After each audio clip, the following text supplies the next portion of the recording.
to introduce the whole project, prosthetic arms are currently very expensive, especially the robotic ones. They average around $20,000 to $80,000 each, and the lifespan is about 3 to 5 years. So our goal of this project was to create a prosthetic arm that is affordable, lightweight, realistic in appearance, and it also has wrist rotation. So some of the requirements for our project here, the device must last a reasonable amount of time. We don't want the device dying while the user's using it. We want it to be easy to use.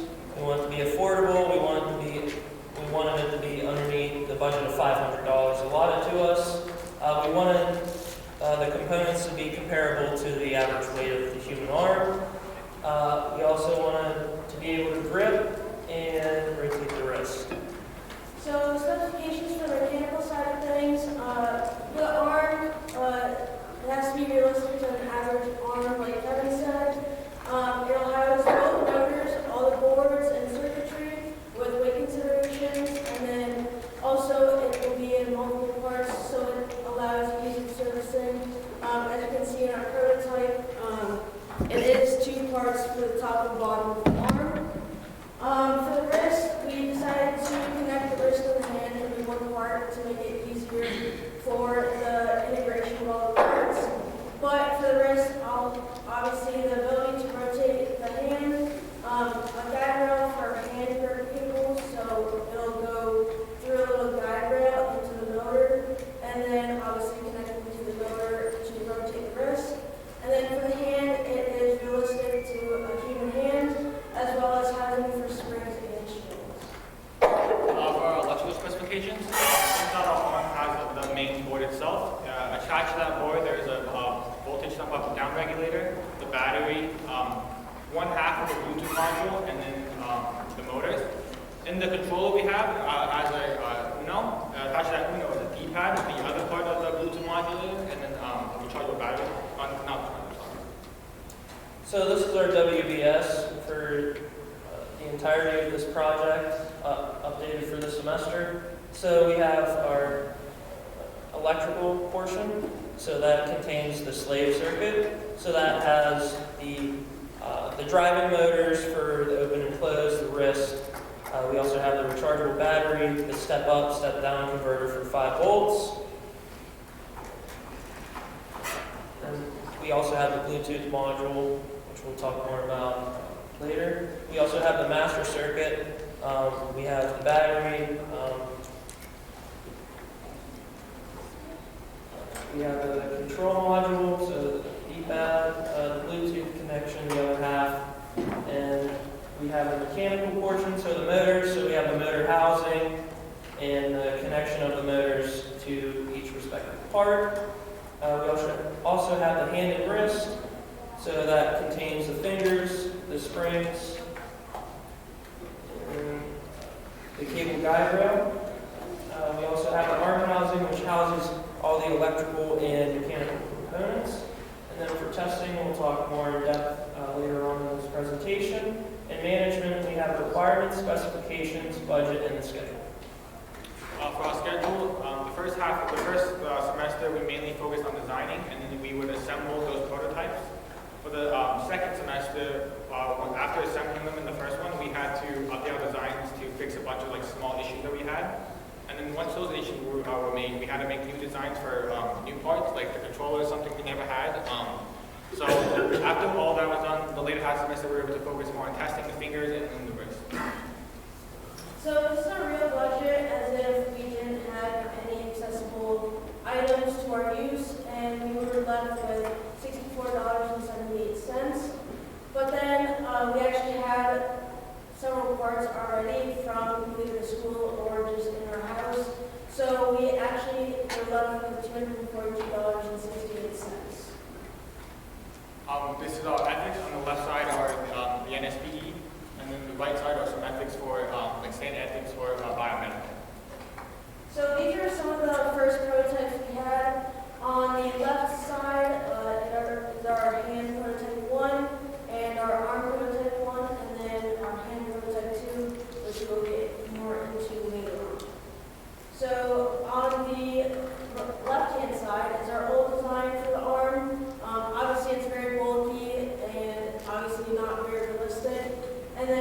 our new design slash current design is on the right side, which is the current one that you see in front of you.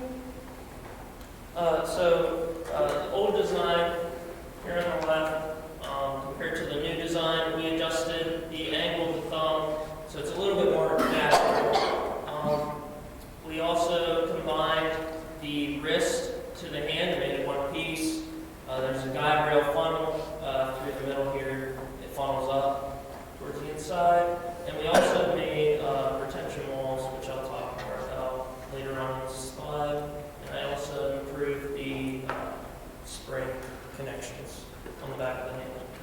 So this is our controller that we currently made. Underneath the actual board is that's where we keep the batteries. You could just replace those if they die.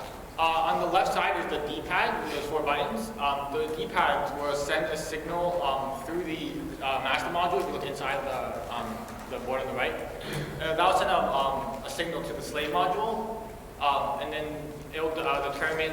So each button will send a different signal, and then that signal will tell the motor to rotate one direction, and then that will determine our wrist rotating and our hands opening and closing.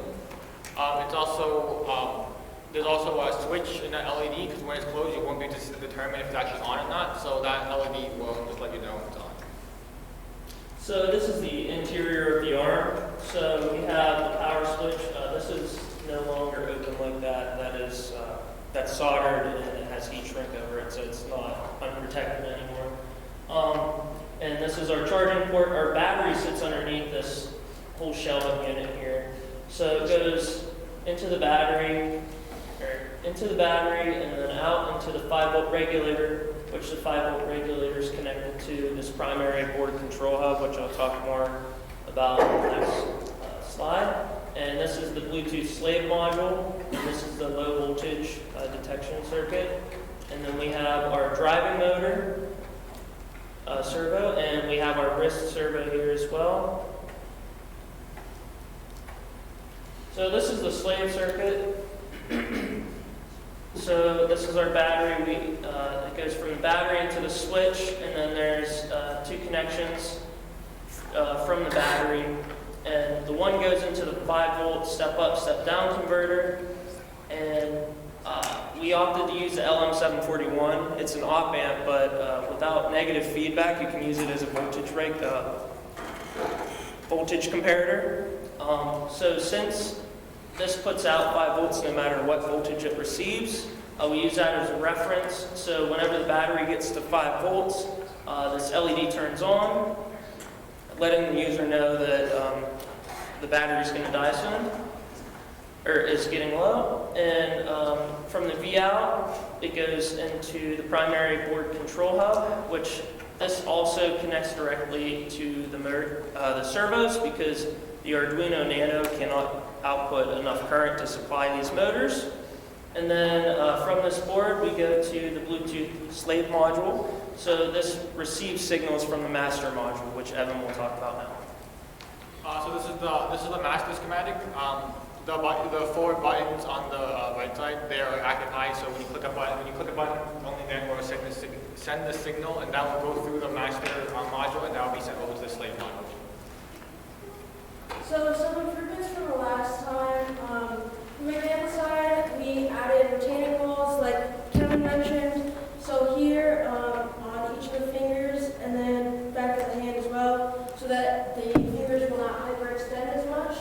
And then we also changed the thumb angle up to about 135 degrees to a much more realistic angle. And then a stronger servo motor for the grip, and then design a better guide rail for the keys. So for the electrical portion of the improvements from last time, so we implemented a low voltage detection circuit, like I previously mentioned with the LM741. We are now wireless with the Bluetooth modules, the master slave configuration, and we reduced the amount of boards and we centralized the circuitry. So we tried to keep it all on as minimal amount of boards as possible, and reduce the amount of wires and potential entanglement within the arm. So for testing the battery longevity, so We used a rough estimate of the rating of the lithium-ion battery for the primary arm, and I incorporated the additional power of the low voltage circuit whenever that's triggered. So, and I also measured the operation time through the current drawing, the same calculation for the control circuit. So this is some of the testing that we did. There's no real great way to test this. So we recommended the best way to test it is to put it on the elbow and like strap it down. So that's what we did for the top, bottom left, top right one. So you can see in these pictures that so the ones with the elbows, we rotate the arm and then it'll close on and we can grab onto something or hook onto something. And then that's really the only real way we were able to test these. There were definitely some issues when we were doing these testings though. One issue was the motor itself wasn't strong enough, so it wasn't able to close the fingers all the way. So certain objects that we tried to grab, it just wasn't able to like hold together. So a lot of these objects that we tried, we had to kind of like hook onto it almost. So for the results that we had, determining like the life out of it, if your arm is closed and you're constantly rotating it non-stop, it can last for about 4 hours. For ease of use, like I said, there was no real way for us to test it and to see how functional it was, because elbow isn't exactly the best way to imitate this. And affordability this would be way cheaper because most of the increase in price was due to making multiple prototypes out of it and redesigning them over and over again. And then for the weight of the actual hand, your normal arm weighs about 3 pounds, ours weighs about 1.3 around there. And then the control module, which you put on your wrist, is half a pound. And for gripping objects, like I said, there were definitely issues with it. We weren't able to grab certain kinds of objects because there's no real way for us to hold them. And then the rotating wrist, there were no major issues with that, so that was actually okay. So future improvements, if we had more time on the mechanical side, making more mounts for the motors inside as well as other circuitry that is necessary. Some of the guides for the cables and strings. So one of the main issues we had with the thumb was since it's at such a weird angle, it doesn't all the way go through. So we had to figure out a way to make it more centralized. And then to make it more biomedical engineering aspect, we use EEG or EMG signals for control, and then better finger design to help with everything. So for potential electrical feature improvements, so we'll have a current limiting circuit for the motor, so if it's stuck, we don't want to overload that and have a bunch of current coming through and potentially harming somebody or destroying the product itself. We also wanted to have one primary board for all the connections in there. So currently the arm itself has, I think, about 4 boards in it. So we would potentially just reduce that even further down to 1 and less complicate construction of the arm and assembly. So also we wanted to have like some sort of feedback in the hand, so sensors and stuff, so you can tell whenever you're grabbing. To conclude, there were definitely modifications that we needed to make, especially towards the gripping issue. But as a more affordable alternative, it's definitely viable. I'd like to acknowledge Dr. Zhu, especially for being our team advisor, Dr. Bendars, Dr. Wu, and Professor Rich Adams. And then these are our references. Any questions?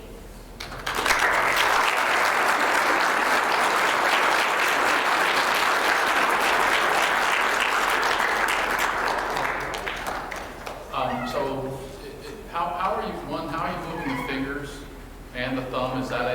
Are you using some sort of line tendon? So there's fishing line inside that connects through in the finger itself, and there is a little bar inside that we wrap around, and then there's also a servo inside that it's connected to, so it'll wrap around. So it's a line tendon. Correct. Okay, And then so that's the one thing. Okay, did you look into the possibility of having independent finger movement motion? That's what we originally were starting off to try and do, and then with the time constraints and everything, we realized that it would be too complicated, so we decided to do all of them together at once. But that will definitely be a future improvement upon this. And when you control the motor that pulls the tendon line, is that you wind it one way, then wind it the other way, and you're allowing the spring that's in the finger to pull it back? So this D-pad, if you push it up, it will close it, and then pushing it down will open it, and then the springs will also help open it back up. Did you think about taking that did you have what, switches on there that you're doing those little switches there? Did you think about putting that inside the arm so that when it's mounted there, the person operating it might be able to move their part of the arm on those switches with training instead of doing wireless? We haven't really thought of that. We were originally thinking of doing EMG signals to make it fully hands-free so that you can have two good hands. But that would definitely be another option for us. Thank you. So there has been a few of these plays over the past couple of years, some projects. I don't know if you're studying them or not. I'm sure there's a ton of other universities working on these. There are working prototypes outside. What is unique about your design? What makes this one different from others? Making it more affordable, especially. I know a lot of them, even though they are on a budget for other colleges, making it only $250, $300 is a lot If less. you want to make it as a product, it's not going to be $100.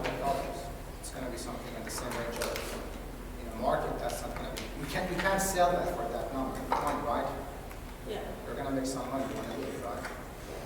So affordability, I don't think it's ever a point for any of these senior design projects that will make something affordable.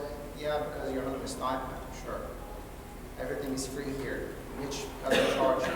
Dr. Lee doesn't charge you. So that's to some degree valid. From technical standpoint, I'm asking, what makes this one different from things outside? What makes it a viable option for the next year student to kind of continue working with this? So, okay, that was cool, let's just make it better. Well, so the whole initial point of the project was doing EMG signals, which I'm planning to do next year to continue this project.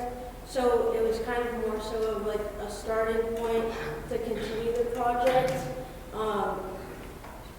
I would say that we were able to get it working pretty well.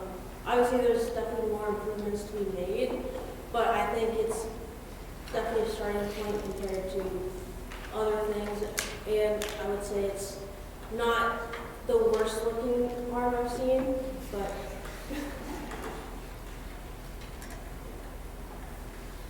And then you get a comment that you see like here,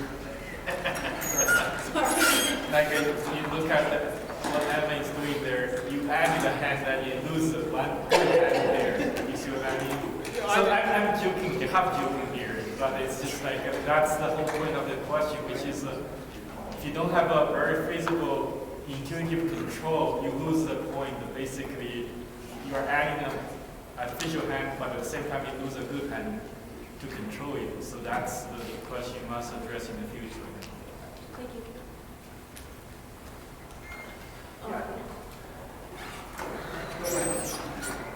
As in terms of the cost also, you gotta think when you actually do this right now, it's not a state where you can actually sell it, right? You needed to create the EEG or EMG, and that's like a huge right budget. I mean, maybe per arm you're doing a smaller proportion, but do that testing to grab the actual signal needed for the brain to actually replicate it. That's going to cost way more than a professional project. So it's going to start with the price right there. That's most of the actual money that's recuperated from those come from. That's why it's so expensive, is because it's easily over a 2-year process and costs $20,000, maybe more. So you got to recuperate that in the cost of the project itself. Well, what was the question?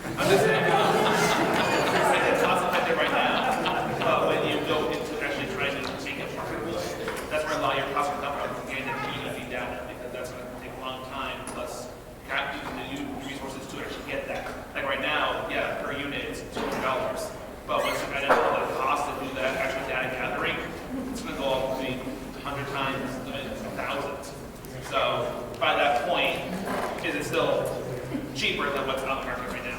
That's what I'm. He's talking about the R&D cost. Oh, R&D cost. I think that's more so of like a future considerations of also it being 3D printed compared to it being like all metal or more robotic looking than most other arms.